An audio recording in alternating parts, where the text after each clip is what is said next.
জুরাইদ যখন মায়ের ডাকে সাড়া দিল না, মা তাকে বদদুয়া দিলেন। কিছুদিন পর এক বেশ্যা নারী জুরাইদের কাছে আসিয়া তাকে কুপ্রস্তাব দিল। কুপ্রস্তাবে জুরাইদ রাজি হইলেন না। ওই বেশ্যা নারী চলিয়ে গেল, এক রাখালের সাথে গিয়া খারাপ কাজ করলো, তার জিনা করলো। বেশ্যা নারী ওই রাখালের সাথে খারাপ কাজ করার ফলে রাখালের পক্ষ থেকে তার গর্ভের মধ্যে সন্তান আসলো। সন্তান যখন জন্মগ্রহণ করলো, ওই বেশ্যা নারী সমাজের মানুষের কাছে গিয়া বলা বলি শুরু করলো, আমার পেটের মধ্যে সন্তান আসছে। ওই সন্তানটি জুরাইদের পক্ষ থেকে। জুরাইজের নামে অপবাদ দেওয়া শুরু করলো বেশ্যা নারী। জুরাইজ অবাক হয়ে গেলেন, তিনি তো কখনো জিনা করে নাই, কিন্তু তার প্রতি তো জিনার অপবাদ দেওয়া হইল, তা কিভাবে সম্ভব? জুরাইদ রহমাতুল্লাহি আলাইহি একদিন ইবাদতের মধ্যে লিপ্ত। এলাকার মানুষ সবাই মিলিয়ে আসিয়া জুরাইজকে তার ঘর থেকে বাহির করিয়া দিয়া তার ইবাদতখানাকে ভেঙে চুরমার করিয়া দিল। যেহেতু জুরাইজ ছিলেন আল্লাহওয়ালা মানুষ, বুঝতে পারছেন তার ভুল হয়ে গেছে। মা বাবার নাফরমানি অর্থাৎ মায়ের নাফরমানি করছেন আর মায়ের বদদুয়া লাগিয়ে গেছে। বুঝার পর সাথে সাথে রব্বুল আলামিনের দরবারে সেজদা লুটিয়ে পড়লেন আর আল্লাহ রব্বুল আলামিনের কাছে চাইলেন, ও রব্বুল আলামিন, মায়ের ডাকে সাড়া না দিয়া বড় ধরনের গুনাহ করে ফেলেছি, আমাকে বাঁচানোর উপায় বাহির করে দাও, না হয়তো লোকেরা আমাকে উপবাদ দিয়া আমাকে মেরে ফেলতে পারে।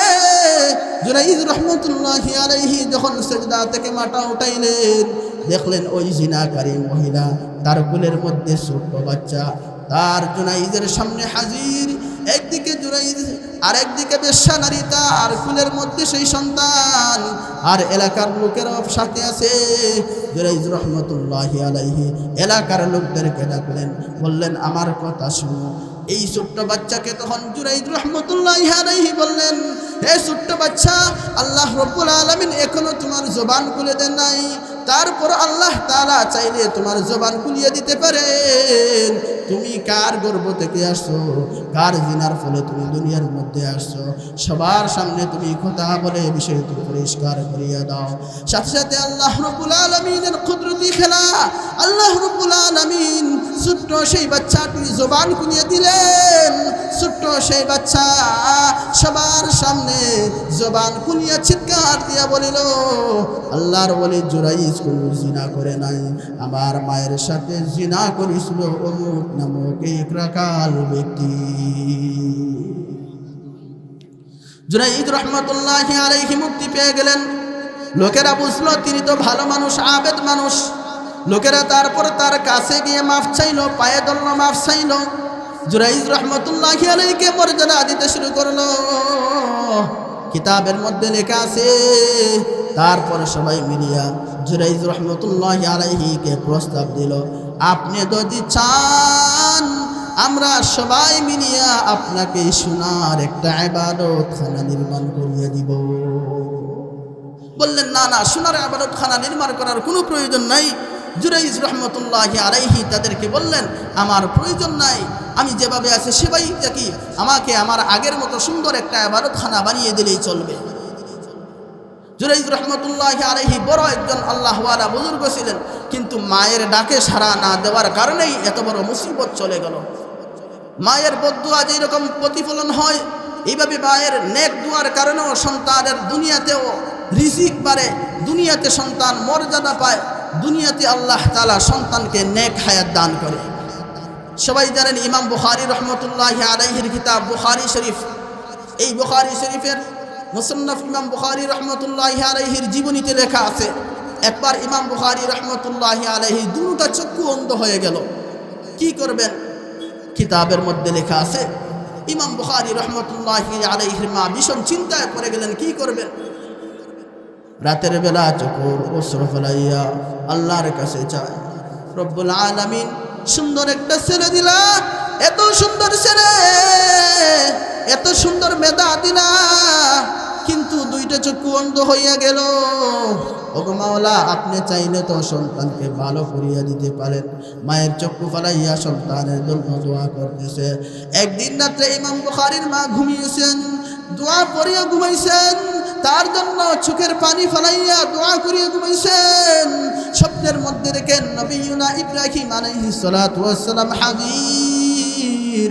ইমাম বুখারীর মাকে বলতেছেন, ওগো বুখারীর মা শুনো শুনো, আল্লাহ রাব্বুল আলামিন তুমি মায়ের দোয়ার কারণে ওয়ালাম ইয়াকুল লাহু কুফুয়ান আহাদ, আল্লাহ রাব্বুল আলামিনের সমান সমকক্ষ আর কেউ নাই। আল্লাহ রাব্বুল আলামিন এইভাবে কোরআনের বিভিন্ন আয়াতের মধ্যে তার সাথে শরীক না করার কথা বলেছেন, তাওহীদের বাণী শোনাইয়া দিয়েছেন। আল্লাহ রাব্বুল আলামিন ঘোষণা দিয়েছেন, ইন্নাশ শিরকা লাযুলমুন আযীম। যারা আল্লাহ তাআলার সাথে শরীক করে এটা হইল সবচেয়ে বড় জুলুম। সবচেয়ে বড় জুলুম হইল আল্লাহ তাআলার সাথে কাউকে শরীক করা। অন্য আয়াতে আল্লাহ তাআলা বলেন, ইন্নাল্লাহা লা ইয়াগফিরু আন ইউশরাকা বিহি ওয়া ইয়াগফিরু মা দুনা যালিকা লিমান ইয়াশা। আল্লাহ তাআলা অন্যান্য সব গুনাহ মাফ করে দিতে পারেন, কিন্তু যারা আল্লাহ তাআলার সাথে শিরক করবে, শরীক করবে, আল্লাহ তাআলা তাদের গুনাহ খাতা মাফ করবেন না। সূরা বনী ইসরাঈলের 23 নম্বর আয়াতে প্রথমে আল্লাহ তাআলা নিজের হকের কথা উল্লেখ করলেন, সাথে সাথে মহান রব্বুল আলামিন মা বাবার হকের কথা উল্লেখ করলেন। আল্লাহ তাআলা ঘোষণা দিলেন, ওয়াবিল ওয়ালিদাইনি ইহসানা, মাতা পিতার সাথে সৎ ব্যবহার করো। প্রথমে আল্লাহ তাআলা নিজের হকের কথা উল্লেখ করলেন, ওয়া কাদা রাব্বুকা আল্লা তা'বুদু ইল্লা ইয়্যাহ। আমার আল্লাহ রব্বুল আলামিন নিজের হকের কথা উল্লেখ করলেন। ইবাদত বন্দেগী করতে গিয়া আল্লাহ তাআলার সাথে কাউকে শরীক করিও না। এরপর ইচ্ছা করলে অন্য কাহারও হকের কথা উল্লেখ করতে পারতেন। অন্য কাহারও হকের কথা উল্লেখ না করিয়া মা বাবার মর্যাদা বুঝানোর জন্য আল্লাহ রব্বুল আলামিন সূরা বনী ইসরাঈলের 23 নম্বর আয়াতে নিজের হকের পর মা বাবার হকের কথা উল্লেখ করেছি। নিজের হকের পর মা বাবার হকের কথা উল্লেখ করেছেন। একটু মনোযোগ দিয়ে শুনলেই বুঝতে পারবেন। প্রথম হইল আল্লাহ তাআলা নিজের হকের পর মা বাবার হকের কথা উল্লেখ করে মা বাবাকে আলাদা একটা মর্যাদা দিয়েছেন। শুধু সূরা বনী ইসরাঈলের 23 নম্বর আয়াতে নয়, কোরআন মজিদে যেখানেই আল্লাহ তাআলা নিজের হকের কথা উল্লেখ করেছেন, সাথে সাথেই মা বাবার হকের কথা উল্লেখ করেছেন। আল্লাহ তাআলা নিজেই নিজের হকের পরেই মা বাবার হকের স্থান দিয়েছেন। আওয়াজ করে বলুন সুবহানাল্লাহ। মা বাবার মর্যাদা কেমন যে আল্লাহ তাআলা নিজের হকের পরেই মা বাবার হকের মর্যাদার স্থান দিয়েছেন। এক আয়াতে আল্লাহ রাব্বুল আলামিন বলেন, ওয়া'বুদুল্লাহা ওয়া লা তুশরিকু বিহি শাইআ ওয়া বিল ওয়ালিদাইনি ইহসানা। আল্লাহ রাব্বুল আলামিন নিজের হকের কথা উল্লেখ করলেন, তারপরে মা বাবার হকের কথা বললেন। অন্য আয়াতে আল্লাহ রাব্বুল আলামিন বলেন, ওয়া কাদা রাব্বুকা আল্লা তা'বুদু ইল্লা ইয়্যাহু ওয়া বিল ওয়ালিদাইনি ইহসানা। এইভাবে হাদিসের মধ্যে আল্লাহ রাব্বুল আলামিন আল্লাহ রাসূল সাল্লাল্লাহু আলাইহি ওয়াসাল্লাম ও রাসূল আল্লাহ তাআলার হককে আদি প্রাধান্য দিয়ে বর্ণনা করেছেন। আল ইশরাকু বিল্লাহ ওয়া উকুকুল ওয়ালিদাইন, আল্লাহ তাআলার সাথে কাউকে শরীক করো না, মা বাবার নাফরমানি করো না। দুনিয়াতে আল্লাহ রাব্বুল আলামিন আমাদেরকে সৃষ্টি করেছেন, আল্লাহ তাআলা মা বাবাকে মাধ্যম বানিয়ে সৃষ্টি করেছেন। আল্লাহ রাব্বুল আলামিন মা বাবাকে মর্যাদা দিতে গিয়ে কোরআনের মধ্যে কিন্তু এইভাবেই বর্ণনা করেছেন। নিজের হকের কথা উল্লেখ করিয়া সাথে সাথে মা বাবার হকের কথা উল্লেখ করেছি। এখানে একটা জিনিস লক্ষণীয় আছে, মা বাবার হক। শুধু মা বাবার হক নয়, মা বাবার উপর যেই রকম সন্তানদের হক আছে, সন্তানদের উপরও মা বাবার হক আছে, দুটোটাই আছে। একটা হইল মা বাবার হক সন্তান আদায় করবে, আরেকটা হইল মা বাবা সন্তানের হক আদায় করবে। আজকের সমাজের অবস্থা বড় কঠিন, করুণ অবস্থা। মা বাবার হক আমরা সবাই হিসেব করি যে মা বাবার হকের কথা বর্ণনা করি, কিন্তু সন্তানের কি হক সেদিকে আমরা লক্ষ্য করি না। এর জন্যই সমাজে আজকে আমাদের সন্তানরা নাফরমান হয়ে যাচ্ছে, সন্তানরা নাফরমানি করতেছে, অবাধ্য হয়ে গেছে, মা বাবার কথা শুনতেছে না। কারণ কি? কারণ হইল আগে মা বাবা সন্তানের হক আদায় করে নাই, এর জন্য এখন দেখা যায় মা বাবার কথা তার সন্তান শুনে না। আমি সংক্ষেপে সন্তানের হক সম্পর্কে কিছু কথা বলার চেষ্টা করব। ওমা তৌফিক ইল্লা বিল্লাহ। সন্তানদের হকের মধ্যে প্রথম হক হইল বাবা একজন নেককার মহিলা দিকে বিবাহ করবে, কারণ নেককার মহিলার গর্ভ থেকেই আল্লাহ তাআলা নেক সন্তান দান করে। 2 নম্বর হইল সন্তান জন্ম নেওয়ার পর মা বাবা প্রথমেই তার কানে আজান দেওয়ার ব্যবস্থা করবেন। জন্মগ্রহণ করার পর গোসল দেওয়ার পরই ডান কানে আজান, বাম কানে ইকামত দিবে। সেই আজান ইকামত যে কেউ দিতে পারেন, বাচ্চার মা বাবা হোক অথবা অন্য কেউ হোক, যে কেউ দিতে পারেন, কোনো সমস্যা নেই। এরপরে যেই বিষয়টি হইল সন্তান যখন 7ম দিনে পৌঁছবে, তার বয়স যখন 7 দিন হয়ে যাবে, তখন আকিকার ব্যবস্থা করবে। মেয়ে সন্তান হইলে 1টা বকরি দিয়ে আকিকা, আর যদি ছেলে সন্তান হয় তাহলে 2টা বকরি দিয়ে আকিকা করবে।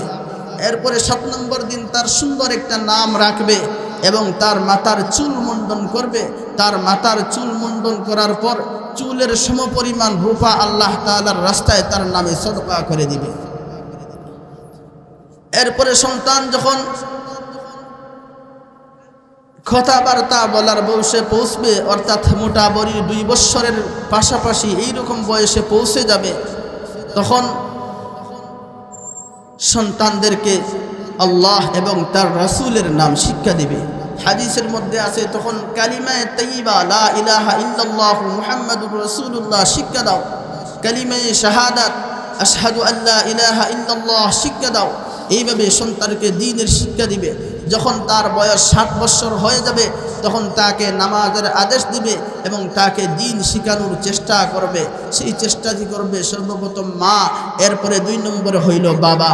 যখন তার বয়স 10 বছর হয়ে যাবে তখন মা বাবা তাকে নামাজ না পড়লে, দ্বীনের হুকুম আহকাম না পড়লে, আদায় না করলে তাকে শাস্তির ব্যবস্থা করবে। এরপরে যখন সন্তান পরিণত বয়সে পৌঁছবে, যৌবনের বয়সে পৌঁছবে, যুবক হয়ে যাবে, তখন সন্তানের বিবাহের ব্যবস্থা করবে। আল্লাহ রাসূল সাল্লাল্লাহু আলাইহি ওয়াসাল্লাম ইরশাদ করেছেন, মান ওয়ালাদা ওয়ালাদান ফালইউহসিন ইসমাহু ওয়া আদাবা ফাইযা বালাগা ফালইউযাওইজ ওয়া ইযা বালাগা ওয়া লাম ইউযাওইজহু ফালইয়াকুন ইসমা ফাইন্নামা ইসমুহু আলা আবি। কাহারও যদি সন্তান জন্মগ্রহণ করে তাহলে সুন্দর একটা নাম রাখবে। ফাইযা বালাগা ফালইউহসিন ইসমাহু ওয়া আদাবা, সুন্দর একটা নাম রাখবে, সুন্দর আদব কায়দা শিক্ষা দিবে, দ্বীনি শিক্ষা দিবে। যখন সে বালিগ হয়ে যাবে তখন তার বিবাহের ব্যবস্থা করবে। ফাইযা বালাগা ওয়া লাম ইউযাওইজহু ফালইয়াকুন ইসমা ফাইন্নামা ইসমুহু আলা আবি। সন্তান বালিগ হওয়ার পর মা বাবা যদি সন্তানের বিবাহের ব্যবস্থা না করে, তখন যে সন্তান গুনাহের মধ্যে পৌঁছবে, গুনাহ করবে, তখন গুনাহের অংশ মা বাবার আমলনামার মধ্যে পৌঁছে যাবে। এর জন্য এই সন্তানের বিবাহের ব্যবস্থা করা। মেয়ে সন্তান যদি হয় তাহলে বিবাহ পর্যন্ত মা বাবার দায়িত্ব, আর ছেলে সন্তান যদি হয় তাহলে যখন সে বালিগ হয়ে যাবে তখন মা বাবার উপর থেকে তার দায়িত্ব সরে যায়। আজকের সমাজের চিত্র কেমন? এমন একটা ঘটনা ঘটলো সবার চোখের সামনে। 11 বছরের মেয়ে টিকটকার মেয়ে, আবার টিকটকার ছেলের সাথে অবৈধ সম্পর্ক করিয়া ক্যান্সারে আক্রান্ত অসুস্থ মাকে চিকিৎসার জন্য হাসপাতালে আসতে, হাসপাতালে রাখিয়া পলাইয়া গেল। কেমন ঘটনা? অনেকেই বিশ্বাস করে না, যারা সরাসরি দেখছে অনেকেই বিশ্বাস করে। মাত্র 11 বছর বয়স মেয়ে, কিন্তু কেমন হইয়া গেল, মা বাবার এত নাফরমান হইয়া গেল। সেও আজকে দেখা যায় প্রেম কি জিনিস শিখে গেছে, টিকটকার এই জিনিস শিখে গেছে। এর জন্য দায়ী কিন্তু মা বাবা। আল্লাহ রাব্বুল আলামিন বলেন, কু আনফুসাকুম ওয়া আহলিকুম নারা। মা বাবা, তুমি তোমার সন্তানকে জাহান্নামের আগুন থেকে বাঁচাও, নিজে জাহান্নামের আগুন থেকে বাঁচো, সন্তানদেরকেও জাহান্নামের আগুন থেকে বাঁচানোর ব্যবস্থা করো। সন্তানদের হক তো অবশ্যই মা বাবার উপর আছে। সবচেয়ে গুরুত্বপূর্ণ হক হইল মা বাবা বাবা তার সন্তানদেরকে জাহান্নামের আগুন থেকে বাঁচানোর ব্যবস্থা করবে। মা বাবা যদি সন্তানদেরকে জাহান্নামের আগুন থেকে বাঁচানোর ব্যবস্থা না করে, মা বাবা যতই আমল করুক না কেন, হাসরের মাঠে অবশ্যই অবশ্যই দৌড়া খাইয়া যাইবে। এইরকম অনেক মা বাবা আছে নিজে নেক আমল করে, নিজে নেক আমল করে, কিন্তু সন্তানদেরকে আমলের কথা বলে না।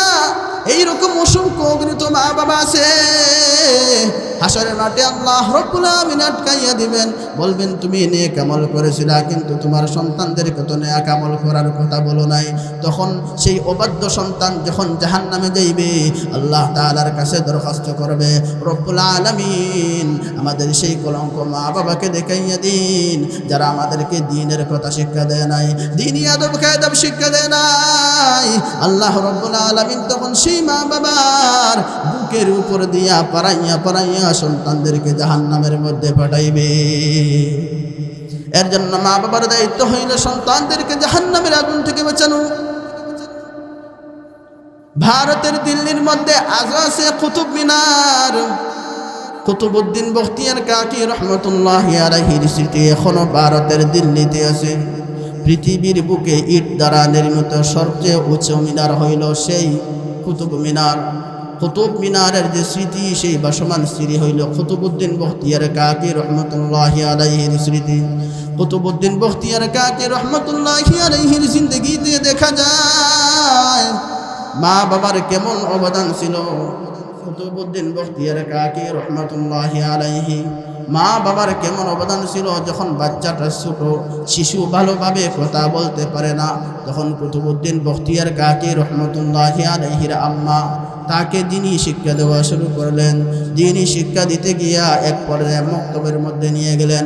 আমরা যেইভাবে আমাদের সন্তানদেরকেও মক্তবের মধ্যে পাঠাই, কুতুবউদ্দিন বখতিয়ার কাকির আম্মা তার সন্তানকে মক্তবের মধ্যে লইয়া গেলেন।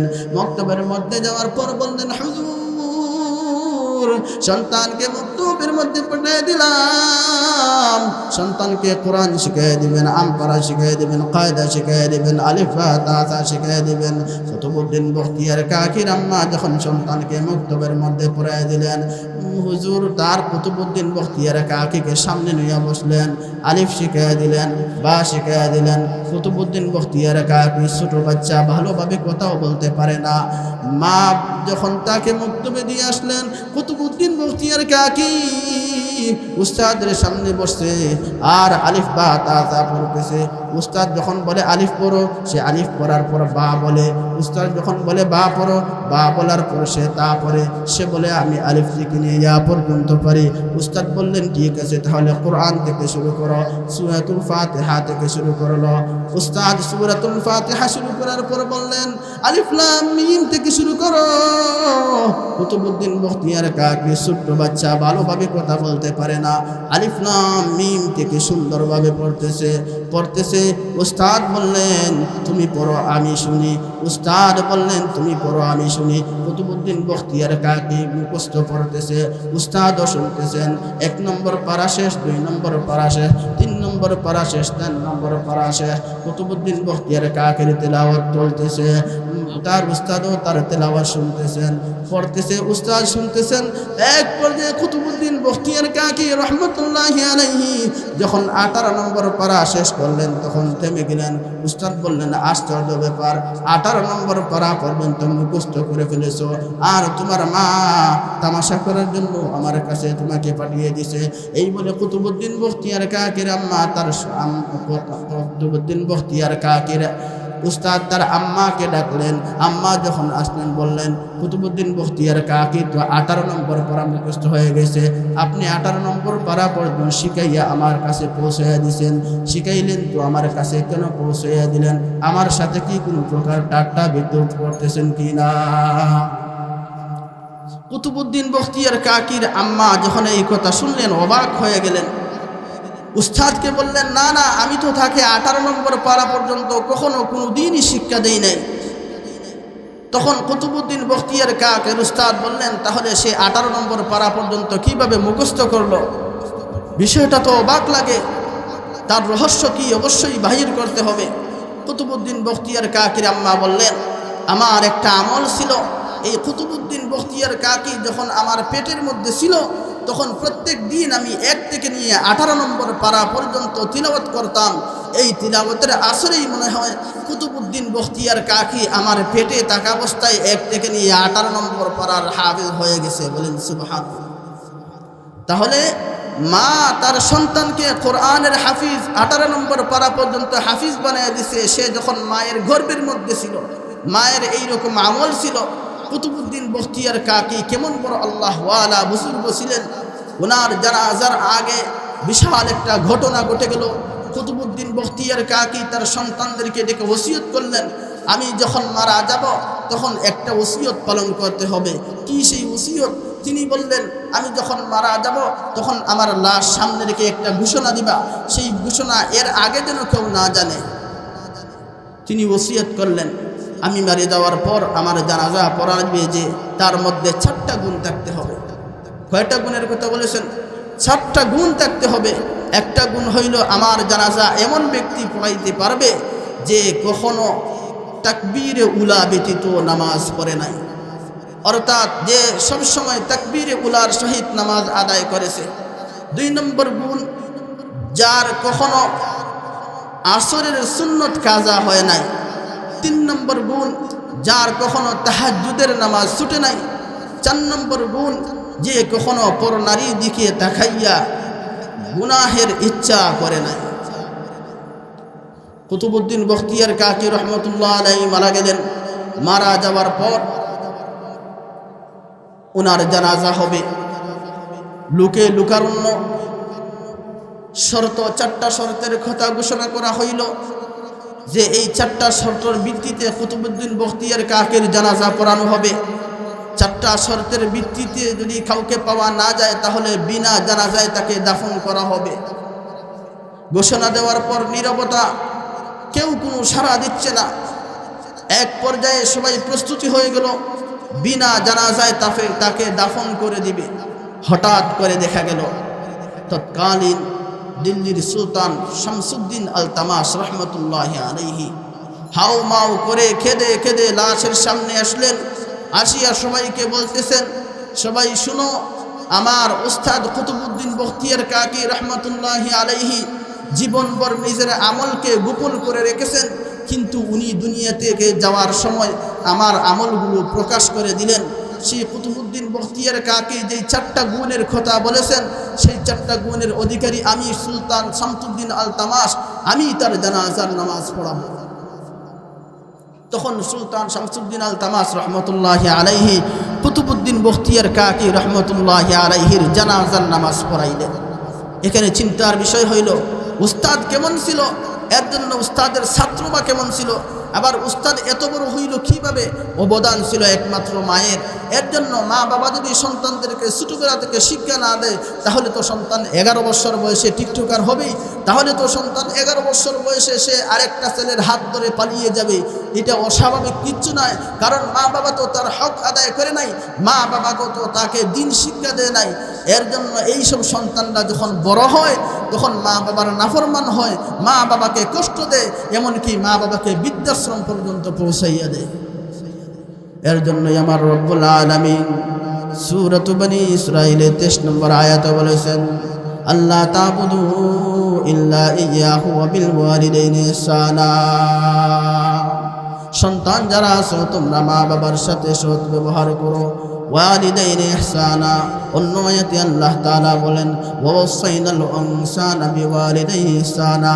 অন্য আয়াতে আল্লাহ রাব্বুল আলামিন বলেন ওয়াসাইনাল ইনসানা বিওয়ালিদাইহি হুসনা। অন্য আয়াতে আল্লাহ রাব্বুল আলামিন বলেন ওয়াসাইনাল ইনসানা বিওয়ালিদাইহি।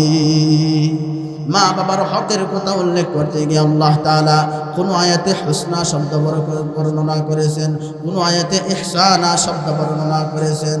এই 2টা শব্দের মধ্যে পার্থক্য হইল মুফাসসিরিনে কেরামগণ লেখেন ইহসান শব্দের মধ্যে 5টা অক্ষর আছে আর হুসনা শব্দের মধ্যে 3টা অক্ষর আছে।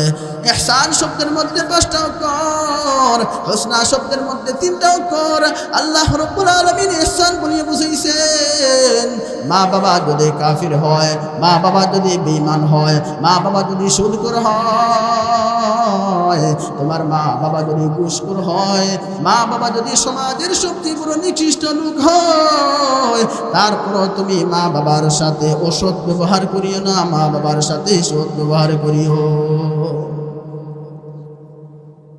আল্লাহর রাসূল সাল্লাল্লাহু আলাইহি ওয়াসাল্লাম ইরশাদ করেছেন, আলা উহাদ্দিথুকুম বিআকবারিল কাবাইর, ক্বালু বালা ইয়া রাসূলাল্লাহ, আল ইশরাকু বিল্লাহি ওয়া উকুকুল ওয়ালিদাইন ওয়া শাহাদাতুজ যুর।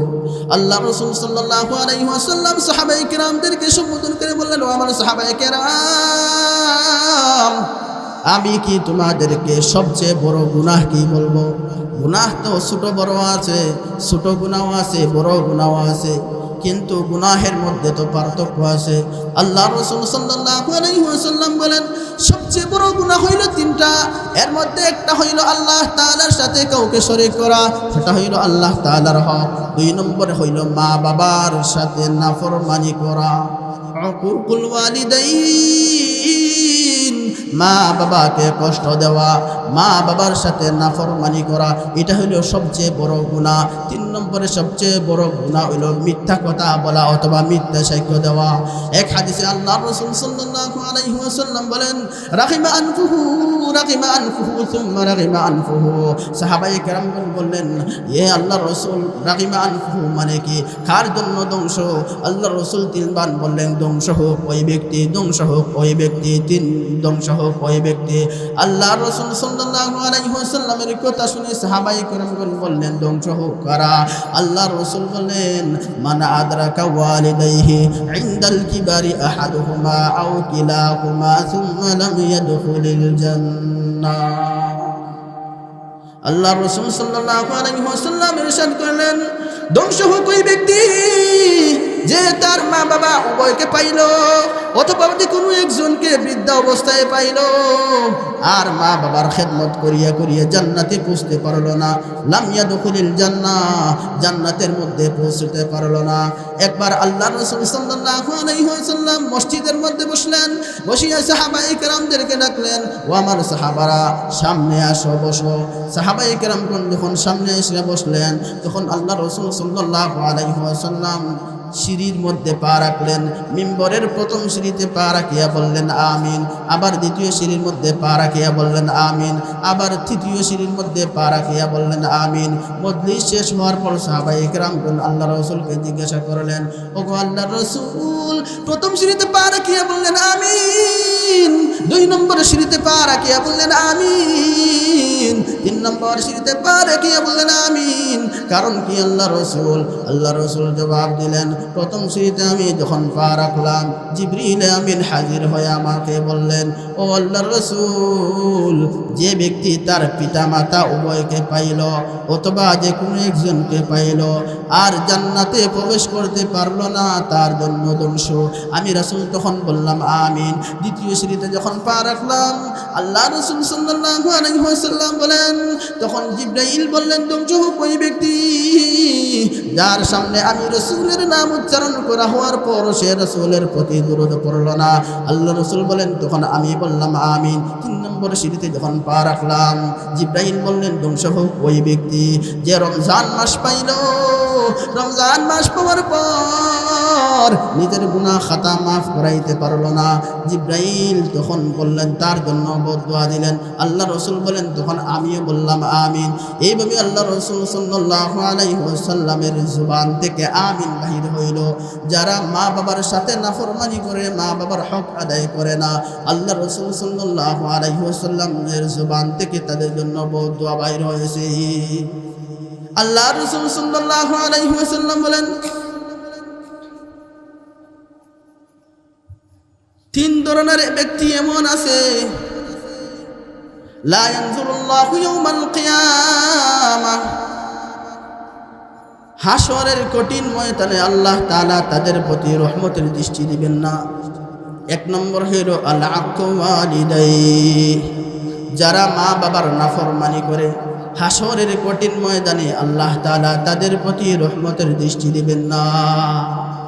দুই নম্বর হইল দায়ুস, দায়ুসদের প্রতি আল্লাহ তাআলা রহমতের দৃষ্টি দিবেন না। দায়ুস মানে কি? তার অধীনস্থ নারী যারা আছে তাদেরকে সে পর্দার সহিত রাখে না, তারা গুনাহের কাজ করলে সে কোনোভাবে বাধা দেয় না। তিন নম্বর হইল রাজালা, যেই সব নারীরা পুরুষের বেশ ধারণ করে, আল্লাহর রাসূল বলেন আল্লাহ রাব্বুল আলামিন হাসরের মাঠে তাদের দিকেও রহমতের দৃষ্টি দিবেন না।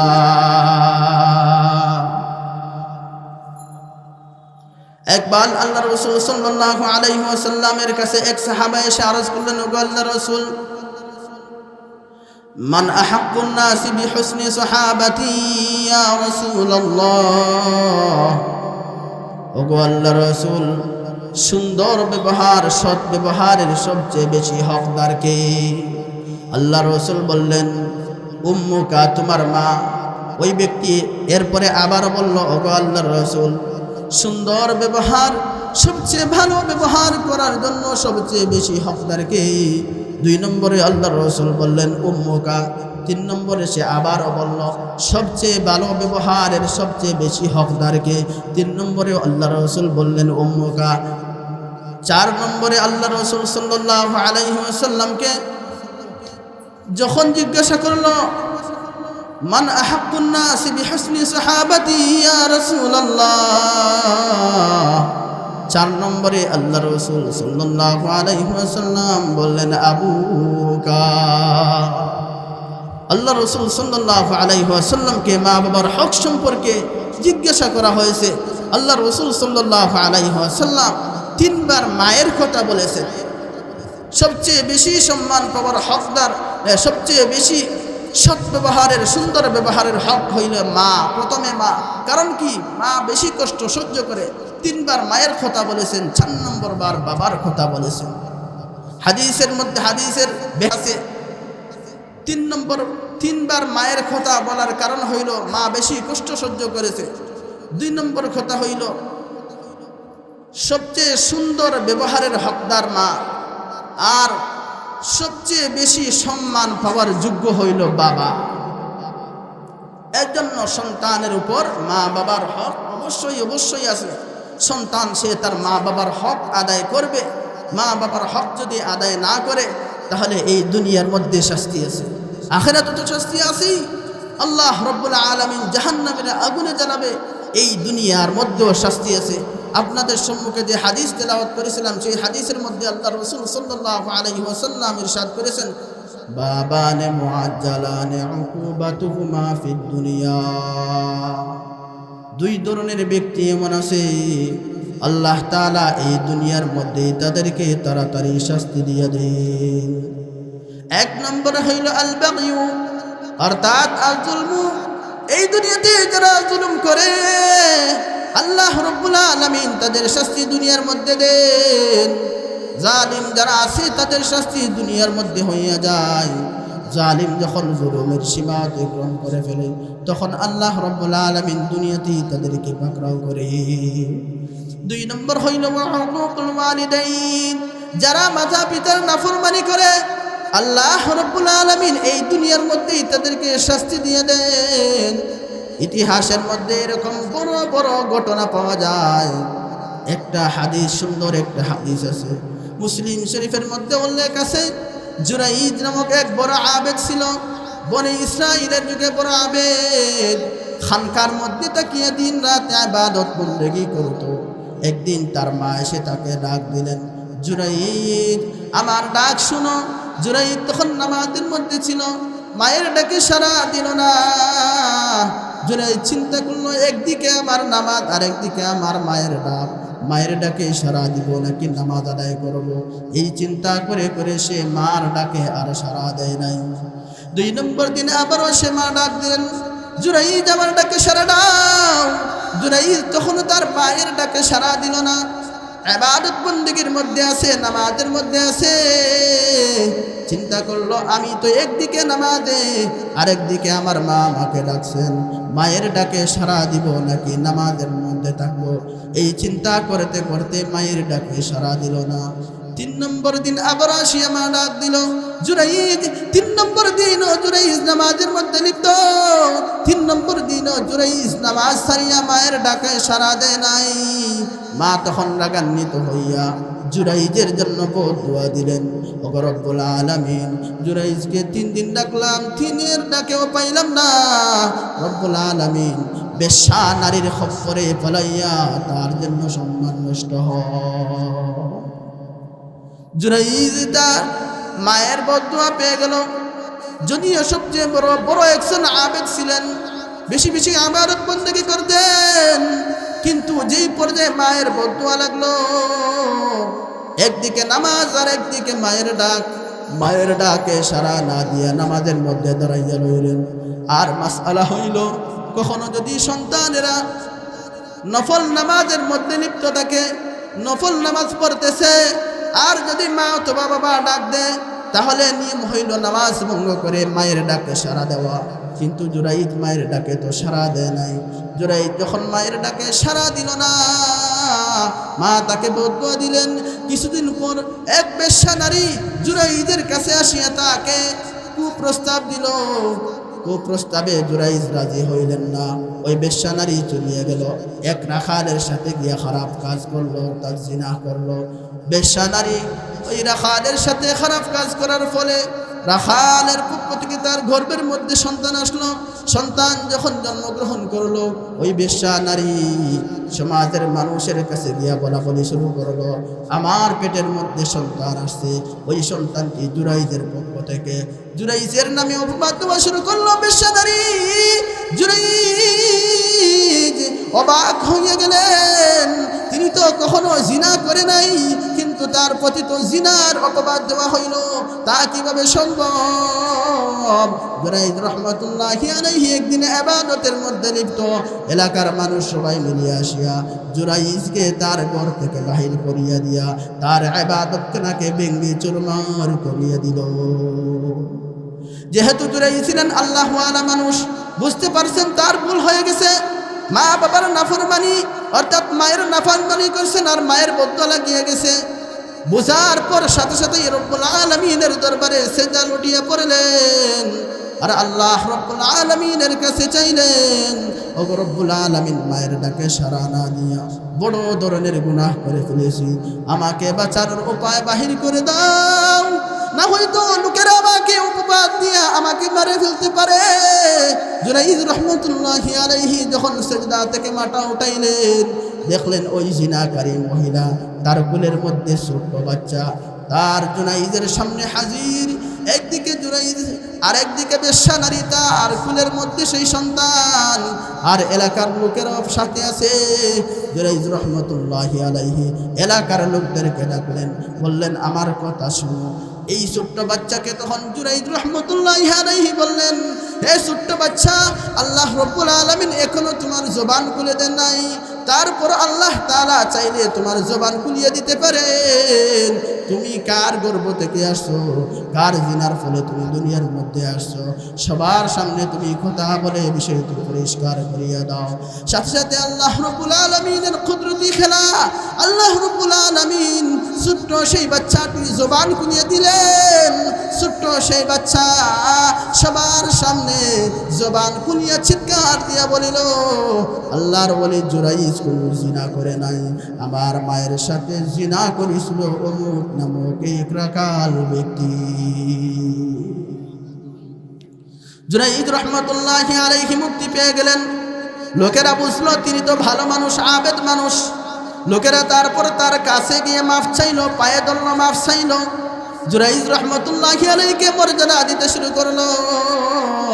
কিতাবের মধ্যে লেখা আছে, তারপরে সবাই মিলিয়া জুরাইজ রহমাতুল্লাহি আলাইহিকে প্রস্তাব দিল, আপনি যদি চান আমরা সবাই মিলিয়া আপনাকে সোনার একটা ইবাদতখানা নির্মাণ করিয়ে দিব।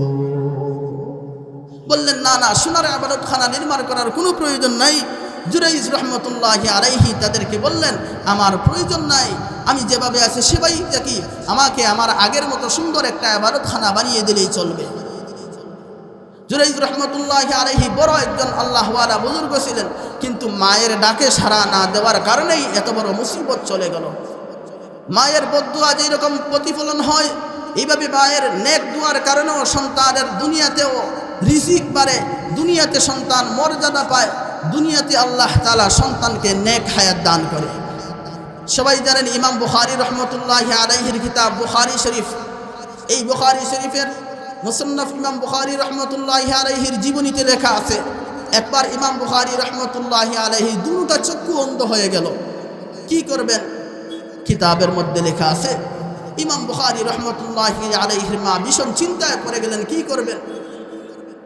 রাতের বেলা চোখের অশ্রু ফেলাইয়া আল্লাহর কাছে চায়, রব্বুল আলামিন সুন্দর একটা ছেলে দিলা, এত সুন্দর ছেলে, এত সুন্দর মেধা দিলা, কিন্তু দুইটা চক্ষু অন্ধ হইয়া গেল। ওগো মাওলা, আপনি চাইলে তো সন্তানকে ভালো করিয়া দিতে পারেন। মায়ের চক্ষু ফালাইয়া সন্তানের জন্য দোয়া করতেছে। একদিন রাত্রে ইমাম বুখারীর মা ঘুমিয়েছেন, দোয়া করিয়া ঘুমাইছেন, তার জন্য চোখের পানি ফালাইয়া দোয়া করিয়া ঘুমাইছেন। স্বপ্নের মধ্যে দেখেন নবিয়ুনা ইব্রাহিম আলাইহিস সালাতু ওয়াস সালাম হাজির। ইমাম বুখারীর মাকে বলতেছেন, ওগো বুখারীর মা, শুনো শুনো, আল্লাহ রাব্বুল আলামিন তুমি মায়ের দোয়ার কারণে ইমাম বুখারীর দুটো চক্ষু ভালো করিয়া দিছে। স্বপ্ন যখন বাংলা ইমাম বুখারীর মা, স্বপ্ন বাংলার পর ইমাম বুখারীর মা ওযু করার পর নামাজে দাঁড়াইবেন, সাথে সাথে দেখলেন ইমাম বুখারী তার মাকে ডাকতেছেন, ওগো আমার মা, আল্লাহ রাব্বুল আলামিনের কুদরতি খেলা দেখে যাও। ওগো মা, আজকে রাত্রে আমি ঘুম থেকে ওঠার পর আমার দুটা চক্ষু খুলে গেছে, আমি এখন চক্ষু দিয়া দেখতেছি। ইমাম বুখারীর মা বুখারীর জন্য এমন দোয়া করলেন, আল্লাহ রাব্বুল আলামিন ওনাকে এমন মর্যাদা দিলেন। ওনার সংকলনের কিতাব, হাদিসের কিতাব বুখারী শরীফ, আসহুল কিতাব বাদা কুতুবিল্লাহ, আল্লাহ তাআলার কিতাব সমূহের পর হাদিসের কিতাবের মধ্যে সবচেয়ে বেশি সম্মানিত কিতাব হইল বুখারী শরীফ। ইমাম বুখারী রাহমাতুল্লাহি আলাইহিকে আল্লাহ রাব্বুল আলামিন এমন মর্যাদা দিলেন, সেটা ছিল মায়ের কীর্তিত, মায়ের দুয়ার ফসল। ইমাম বুখারী রাহমাতুল্লাহি আলাইহি যখন মারা গেলেন, ওনার কবর থেকে সুঘ্রাণ বাহির হইতেছিল, লোকেরা পাগল হইয়া গেল। ওনার কবর থেকে মাটি সরাইতেছে, সুঘ্রাণযুক্ত মাটি। তৎকালীন বুজুর্গ, বড় একজন বুজুর্গ ছিলেন, যখন দেখলেন লোকেরা যদি এইভাবে মাটি সরায়, তাহলে বুখারীর কবর থেকে তো সমস্ত মাটি নিয়ে যাবে। তখন আল্লাহ তাআলার দরবারে দোয়া করতেছিলেন, আর আল্লাহ তাআলা সেই সুঘ্রাণকে বন্ধ করে দিয়েছিলেন। মায়ের দোয়ার ফসল হাদিসের মধ্যে আছে, সালাতু দাওয়াতিন মুস্তাজাবাতুন লা শাক্কা ফিহি, তিন ব্যক্তির দোয়া আল্লাহ তাআলার দরবারে ডাইরেক্ট কবুল হয়ে যায়। কয় ব্যক্তির দোয়া? এই হাদিসটা, কমপক্ষে এই হাদিসটা আজকে এখান থেকে সবক নিয়ে নেন। কয় ব্যক্তির দোয়া আল্লাহ তাআলার দরবারে ডাইরেক্ট কবুল হয়? কয় ব্যক্তি? আওয়াজ দিয়ে বলুন। তিন ব্যক্তির দোয়া ডাইরেক্ট আল্লাহ তাআলার দরবারে কবুল হয়। আল্লাহ তাআলার দরবার আর এই ব্যক্তির দোয়ার মধ্যে কোনো পর্দা থাকে না। আল্লাহ রাসূল বলেন, সালাসু দাওয়াতিন মুস্তাজাবাতুন লা শাক্কা ফিহি, দাওয়াতুল মাজলুম, দাওয়াতুল মুসাফির, দাওয়াতুল ওয়ালিদাইনি লিওয়ালাদিহি। এক নম্বর হইল মাজলুমের দোয়া। জালিম তার উপর জুলুম করেছে, জালিমের জুলুমের কিন্তু কোনো জবাব দিতে পারে নাই। রাতের বেলা আল্লাহ তাআলার দরবারে চক্ষুর পানি ফালাইয়া ফালাইয়া দোয়া করেছে, এই মাজলুমের দোয়া আর আল্লাহ রাব্বুল আলামিনের দোয়ার মধ্যে কোনো পর্দা নাই। মাজলুম যখন জালিমের বিরুদ্ধে আল্লাহ রাব্বুল আলামিনের দরবারে দোয়া করে, তখন আল্লাহ তাআলা মাজলুমের দোয়া সরাসরি কবুল করে নেয়। দুই নম্বর হইল দাওয়াতুল মুসাফির, স্মরণ রাখবেন। দুই নম্বর হইল দাওয়াতুল মুসাফির, মুসাফিরের দোয়া। সফরে যাওয়ার পর মুসাফির ব্যক্তি, সিলেটের মধ্যে আসছে মুসাফির ব্যক্তি, আপনার বাড়ির মধ্যে আসছে মুসাফির ব্যক্তি, ওই মুসাফির ব্যক্তি যদি আল্লাহ রাব্বুল আলামিনের দরবারে দোয়া করে, আল্লাহ তাআলার দরবারে মুসাফিরের দোয়া সরাসরি কবুল হইয়া যায়। আল্লাহ রাসূল সাল্লাল্লাহু আলাইহি ওয়াসাল্লাম বলেন, তিন নম্বর হইল দাওয়াতুল ওয়ালিদাইনি লিওয়ালাদিহি, মা বাবার দোয়া তার সন্তানের জন্য। মা বাবা যদি তার সন্তানের জন্য দোয়া করে, তাহলে ওই মা বাবার দোয়া আর সন্তানের দোয়ার মধ্যে কোনো প্রকার পর্দা থাকে না। আল্লাহ রাব্বুল আলামিন সেই মা বাবার দোয়া সন্তানের জন্য সরাসরি কবুল করে দেন। আল্লাহ রাসূল সাল্লাল্লাহু আলাইহি ওয়াসাল্লাম মা বাবাকে কেমন মর্যাদা দিয়েছেন, হাদিসের মধ্যে আছে, আল জান্নাতু তাহতা আকদামিল উম্মাহাত, মায়েদের পায়ের নিচে হইল সন্তানের বেহেশত। এর জন্য যারা সন্তান আছেন, আপনার মা বাবার নাফরমানি কখনো করবেন না। মা বাবার নাফরমানি করলে আখিরাত নষ্ট, দুনিয়াও নষ্ট। দুনিয়ার মধ্যে আল্লাহ রাব্বুল আলামিন রিজিকের বরকত কমায় দিবেন, দুনিয়াতে আল্লাহ তাআলা নেক হায়াত দিবেন না, দুনিয়াতে আল্লাহ তাআলা অভাব অনটন দূর করবেন না, দুনিয়াতে আল্লাহ তাআলা তোমার কামাইয়ের মধ্যে বরকত দিবেন না। মা বাবার নাফরমানি করলে দুনিয়াও নষ্ট, আখিরাতও নষ্ট।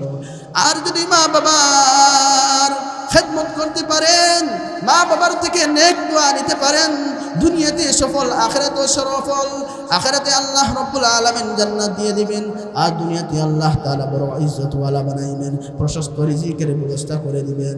আল্লাহ রাব্বুল আলামিন মা নামক অমূল্য সম্পদ দান করেছেন, আমাদেরকে বাবা নামক অমূল্য সম্পদ দান করেছেন। যাদের মা নাই তারা বুঝে মায়ের কদর, যাদের বাবা নাই তারা বুঝে বাবার কদর। মা বাবার কদর এমন কদর, যেই সময় আপনি মায়ের কবরের সামনে দাঁড়াইয়া চুকের ফুটা ফালাইয়া ফালাইয়া দোয়া করবেন, তখনই বুঝতে পারবেন। যখন বিছানার মধ্যে শুইয়া অথবা যখন ঘরের মধ্যে আসিয়া সবাইকে পাইবেন, আপনার মাকে পাইবেন না, সবাইকে পাইবেন, আপনার বাবাকে পাইবেন না। ঘরের মধ্যে ঢুকবেন, মনে চাইবে বাবাকে বাবা বলে ডাক দেই। ঘর থেকে বাহির হওয়ার পর মন চাইবে মায়ের কাছে কথা বলে মায়ের কাছ থেকে বিদায় নিয়ে বাহির হই। তখন যখন আপনার মাকে পাইবেন না, তখন যখন আপনার বাবাকে পাইবেন না, তখন আপনি আপনার মা বাবার কদর বুঝতে পারবেন। এর জন্য আল্লাহ রাব্বুল আলামিন নিজের হকের পর মায়ের হকের কথা উল্লেখ করেছেন। সূরা বনী ইসরাঈলের 23 নম্বর আয়াতে আল্লাহ রাব্বুল আলামিন বলেন, ওয়া বিল ওয়ালিদাইনি ইহসানা, মাতা পিতার সাথে সুন্দর ব্যবহার করো। ওয়াবুদুল্লাহা ওয়া লা তুশরিকু বিহি শাইআন ওয়া বিল ওয়ালিদাইনি ইহসানা ইম্মা ইয়াবলুগান্না ইনদাকাল কিবরা আহাদুহুমা আও কিলাহুমা ফালা তাকুল লাহুমা উফফিন ওয়া লা তানহারহুমা। আল্লাহ রাব্বুল আলামিন বলেন, মা বাবা উভয়জন অথবা যে কোনো একজন যদি বৃদ্ধ অবস্থায় পৌঁছে যায়, বুড়া হয়ে যায়, মানুষ বৃদ্ধ হইলে তো তার মেজাজটা একটু খিটখিট হয়ে যায়, তখন তার মেজাজের মধ্যে খিটখিট ভাব এসে যায়।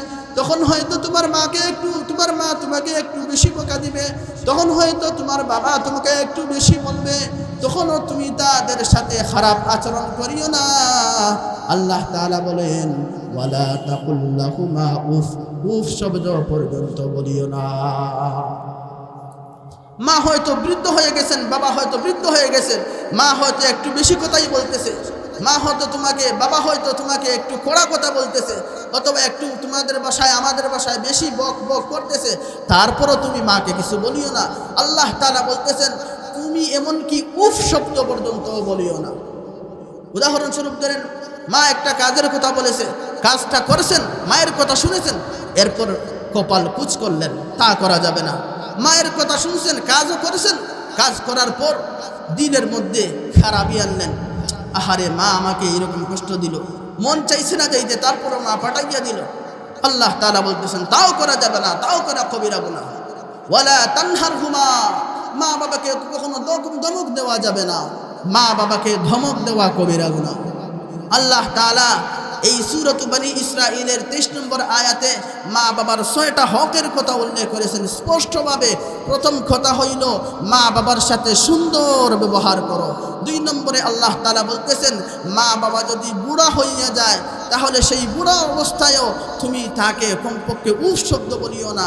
বিশেষভাবে বৃদ্ধের অবস্থায় উল্লেখ করার কারণ হইল, মা বাবা বৃদ্ধ হয়ে গেলে স্বাভাবিকভাবে তার মেজাজটা একটু কড়া হয়ে যাবে, এটা স্বাভাবিক বিষয়। কিন্তু সেই স্বাভাবিক বিষয়কে তুমি ধরে তাকে কমপক্ষে উফ শব্দ পর্যন্ত বলিও না।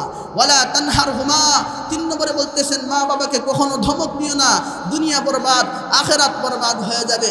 ওয়াকুল লাহুমা কাওলান কারীমা, সুন্দর ভাষায় নম্রভাবে ভদ্রভাবে তাদের সাথে কথা বলো। 5 নম্বরে আল্লাহ তাআলা বলতেছেন, ওয়াখফিদ লাকুমা জানাহাল যুল্লি মিনার রাহমা। মা বাবার জন্য তোমার রহমতের ডানাগুলো বিছাইয়া দাও। অর্থাৎ মা বাবার জন্য তুমি তোমার সারাটা শক্তি বিলিয়ে দাও। মা বাবার জন্য তুমি তোমার যতটুকু ক্ষমতা আছে ক্ষমতা বিলিয়ে দাও। মা বাবার খেদমতের জন্য যা কিছু করার আছে করে নাও। ওরে মুসলমান আল্লাহর গোলাম, আল্লাহ তাআলা সূরাত বনী ইসরাঈলের 23 নম্বর আয়াতে মা বাবার 6টা হকের কথা উল্লেখ করেছেন। 6 নম্বর হক হইল ওয়াকুর রব্বিরহামহুমা কামা রাব্বায়ানি সগীরা। আমরা যখন দোয়া করি তখন মা বাবার জন্য দোয়া করি। দেখবেন মসজিদের ইমাম সাহেব যখন দোয়া করে 2 নম্বরে 3 নম্বরে সবচেয়ে গুরুত্ব দিয়া যে দোয়াটা করে রব্বিরহামহুমা কামা রাব্বায়ানি সগীরা। আল্লাহ তাআলা তো সেই দোয়াটা শিখিয়ে দিয়েছেন, তুমি মা বাবার জন্য দোয়া করো রব্বিরহামহুমা কামা রাব্বায়ানি সগীরা। হে আল্লাহ, আমার মা বাবা আমাকে ছোটবেলায় যেভাবে কষ্ট করে লালন পালন করেছে, মা আমাকে 10 মাস 10 দিন পেটের মধ্যে গর্ভে ধারণ করেছে, মা কষ্ট করে আমাকে প্রসব করেছে, জীবনের সবচেয়ে বেশি ঝুঁকি নিয়ে আমাকে জন্ম দিয়েছে। এরপরে মা বাবা না ঘুমাইয়া আমাকে আদর করেছে, লালন পালন করেছে। বাবাও আমাকে কত কষ্ট করে লালন পালন করেছে। রব্বুল আলামিন ছোটবেলা যে তারা আমার প্রতি দয়া দেখাইছে, মুহাব্বত করিয়েছে। কামা রব্বিরহামহুমা, রব্বুল আলামিন তাদের প্রতিও তুমি রহম করো, দয়া করো। কামা রাব্বায়ানি সগীরা, যেভাবে তারা আমি ছোট থাকতে আমার সাথে স্নেহের দয়ার ব্যবহার করেছে। এই মা বাবার হক আদায় করতে হবে। সম্মানিত হাজিরিন, সময় আস্তে আস্তে সময় কমে যাচ্ছে, একটু পরেই আজান হবে। মা বাবার হক আদায় করতে হবে। আজকালকার দুনিয়াতে দেখা যায় আমরা সুন্দরভাবে চলতেছি, সুখে শান্তিতে বসবাস করতেছি, নিজে খাইতেছি, কিন্তু মা বাবার খবর নেই না। এমনও মানুষ আছে মা বাবাকে বৃদ্ধাশ্রমে রাখিয়া দিছে। মা বাবার খেদমত করলে দুনিয়াতে কেমন সুখ শান্তি বরকত হয়, যারা দিল দিয়ে খেদমত করে একমাত্র তারাই বুঝতে পারবে। এর জন্যই আল্লাহ তাআলা আমাদেরকে মা নামক নিয়ামত দান করেছেন, বাবা নামক নিয়ামত দান করেছেন। আপনি পরীক্ষা স্বরূপ মা বাবার খেদমত করুন। যখন আপনার সামনে কোনো মুসিবত আসে তখন মায়ের কাছ থেকে দোয়া নিয়েন, বাবার কাছ থেকে দোয়া নিয়েন। মায়ের একটু ভালো খেদমত করিয়েন, বাবার একটু বেশি খেদমত করিয়ে বাবার দিল খুশি করিয়েন। দেখবেন আপনার দিল কেমন শান্তি হয়ে যায়। মা বাবা তো সন্তানের জন্য ঘুমায় নাই। মা ক্যান্সারে আক্রান্ত হয়ে গেছে, মা ক্যান্সারে আক্রান্ত হয়ে গেছে, কিন্তু 11 বছরের কন্যা সন্তান এখনো পুরোপুরি বালিগ হয় নাই মনে হয়। তারপরও মাকে একা রেখে তার টিকটকার বন্ধুর সাথে পালিয়ে গেছে। কেমন নিষ্ঠুর দুনিয়া, কেমন নিষ্ঠুর হয়ে গেল সন্তানেরা। আজকালকার সন্তানেরা মা বাবার সাথে ভালো আচরণ করে না, মা বাবাকে গালি দেয়। ছোট্ট একটা ঘটনা শুনাই, সহজেই বুঝতে পারবেন। কালিউবি নামক একটা কিতাব আছে, এই কিতাবের মধ্যে ইমাম কালিউবি রহমতুল্লাহ আলাইহি একটা ঘটনা উল্লেখ করেছেন। ঘটনাটি হইল, একবার একদল মুসাফির এক জায়গায় সফরে গেল। রাতের বেলা রাত্রি যাপন করবে, তাঁবু টানাইছে। আগের যুগে তাঁবুর সিস্টেম ছিল, তাঁবু টানিয়ে রাতে ঘুমানোর ব্যবস্থা করত, আরামের ব্যবস্থা করত। হঠাৎ করে তারা গাধার আওয়াজ শুনে। সারাটা রাত্র কেটে গেল শুধু গাজার আওয়াজ শুনতে শুনতে, গাধার আওয়াজ শুনতে শুনতে। সকালবেলা সবাই অবাক হয়ে গেল যে গাধার এত আওয়াজ শোনা গেল, বিষয় কি, ঘটনা কি, সবাই খুঁজতে লাগলো। সবাই মিলে যখন গাধার আওয়াজ শুনে একটা ঘরের কাছে গেল, দেখলো একজন বৃদ্ধা মহিলাকে গিয়ে জিজ্ঞাসা করলো, গো মা, আপনার ঘরের আশেপাশে গাধার আওয়াজ শোনা যায়, ঘটনা কি, এত আওয়াজ দেয় কেন গাধা? মা বলে, আমার একটা মাত্র সন্তান ছিল, ওই সন্তান আমাকে গাদি বলে ডাকতো। সে আমাকে গাদি বলে প্রায় নিয়তই ডাকতো। একদিন আমার মনে খুব কষ্ট আসলো, আমি আল্লাহ তাআলার কাছে তার ব্যাপারে বদদুয়া করে দিলাম। ফলে আল্লাহ তাআলা তাকে এমন অবস্থা করেছেন যে সে এখন গাদার মতো আওয়াজ দেয়। রাতের বেলা সে গাদার মতো আওয়াজ দেয়। আর তার কেমন করুণ পরিস্থিতি হয়েছে, সামনে তাকে রাখা আছে, একটু সামনে গেলে একটা গর্তের মতো আছে, এই গর্তের মতো জায়গায় মধ্যে গেলে তাকে দেখতে পাবেন, সেখানে গিয়ে তাকে একটু দেখে আসবে। তারা সেই গর্তের মধ্যে গেল, যাওয়ার পর দেখলো একটা যুবক গর্তের মতো একটা জায়গার মধ্যে আছে, তার শরীরের নিচ অংশ মানুষের মতো আর মাথার অংশ কেমন যেমন গাধার মতো হয়ে গেছে, আর সে গাধার মতো আওয়াজ দিতেছে, আর গাধার আওয়াজ দিয়ে সে চিল্লাইতেছে।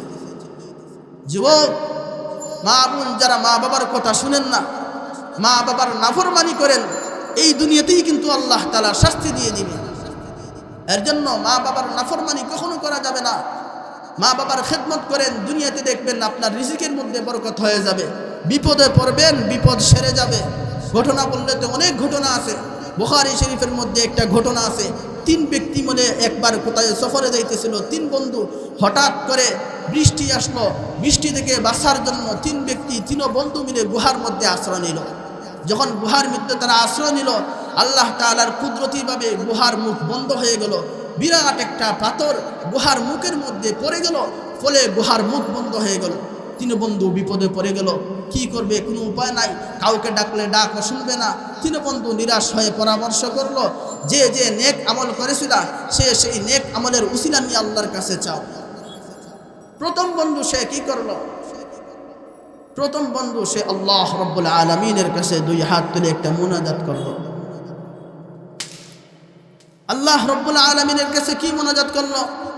রব্বুল আলামিন, আমার মা বাবা, বৃদ্ধ মা বাবা, আমার কিছু গাভী আছে, এই গাভীর দুধ দোহন করিয়া আমি প্রত্যেক দিন আমার মা বাবাকে পান করাই। ওগো রব্বুল আলামিন, একদিন বিকাল বেলা আসতে আসতে আমার দেরি হইয়া গেল। আসার পর দেখি আমার মা বাবা ঘুমাইয়া গেছে। একদিকে মা বাবা দুধ পান না করিয়া ঘুমাইয়া গেছে, তাদেরকে দুধ পান করাইতে হবে। অন্যদিকে আমার সন্তানেরা তারাও দুধ পান করার জন্য চিৎকার করতেছে। রব্বুল আলামিন সন্তানদেরকে দুধ পান না করাইয়া, তখন আমি দুধের পেয়ালা হাতের মধ্যে নিয়া মা বাবার শির দাঁড়িয়ে রইলাম। ওগো আল্লাহ, মা বাবা যখন ঘুম থেকে উঠলো, সকাল হইয়া গেল, মাকে বাবাকে দুধের পেয়ালা দিলাম। মা বাবা তৃপ্তি হয়ে দুধ পান করলেন। ওগো মাওলা, ইচ্ছা করলে আমি আমার বাচ্চাদেরকে দুধ পান করাইতে পারতাম, ইচ্ছা করলে আমি নিজে পান করতে পারতাম, ইচ্ছা করলে তাদের শিরে না দাঁড়াইয়া গিয়ে ঘুমাইতে পারতাম, কিন্তু এত কিছু করে নাই। মা বাবার সেই খেদমত করেছিলাম একমাত্র আপনি রব্বুল আলামিনকে রাজি খুশি করার জন্য। ওগো মাওলাই কারীম, সেই খেদমত যদি আপনি মাওলাকে রাজি খুশি করার জন্য করে থাকি, আজকের এই মহা বিপদের সময়, আজকে তো আমাদের কথা কেউ শুনবে না, কাউকে ডাক দিলেও শুনবে না। অন্ধকার গুহার মধ্যে আছি, পাথরের খণ্ড আমাদেরকে ডেকে রেখে দিয়েছে, বাহিরের আলোও দেখতেছি না। আপনি মাওলা চাইলে তো পাথর খণ্ড সরাইয়া দিতে পারে। এই দোয়া যখন করলেন, সাথে সাথে পাথরের খণ্ড সরে গেল, আর তারাও বিপদ থেকে রক্ষা পেয়ে গেলেন। আল্লাহ তাআলা এভাবেই সন্তানদেরকে হেফাজত করলেন। আল্লাহ রব্বুল আলামিন যাহা শুনে আমাদেরকে আমল করার তৌফিক দান করুন। আমিন। ওয়া আখিরু দাওয়ানা।